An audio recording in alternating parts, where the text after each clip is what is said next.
আদালতের আদেশে গুলশানের সাবেক ভূমিমন্ত্রী সাইফুজ্জামান চৌধুরীর 2 ফ্ল্যাট ক্রোকের কাজ করছে দুদক। সকাল 10:30টার দিকে নির্বাহী ম্যাজিস্ট্রেটের উপস্থিতিতে ফ্ল্যাট দুটিতে প্রবেশ করেন দুদক কর্মকর্তারা। তাদের সঙ্গে পুলিশ সদস্যরাও রয়েছেন। দুদকের জনসংযোগ কর্মকর্তা জানান, আদালতের অনুমতি নিয়ে দুদকের উপপরিচালক মশিউর রহমানের নেতৃত্বে একটি যৌথ দল নির্বাহী ম্যাজিস্ট্রেটের উপস্থিতিতে সাবেক ভূমিমন্ত্রী সাইফুজ্জামানের 2টি ফ্ল্যাটে মালামালের ইনভেন্টরি তৈরির কাজ করছে।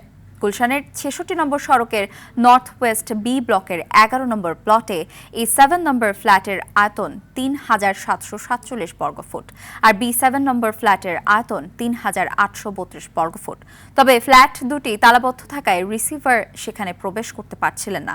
দুদকের আবেদনের পর আদালত অভিযোগ সংশ্লিষ্ট ব্যক্তির অনুপস্থিতিতেও বাধাহীনভাবে ফ্ল্যাটে প্রবেশ করে এবং ভেতরে থাকা মালামালের তালিকা করার অনুমতি দেয়।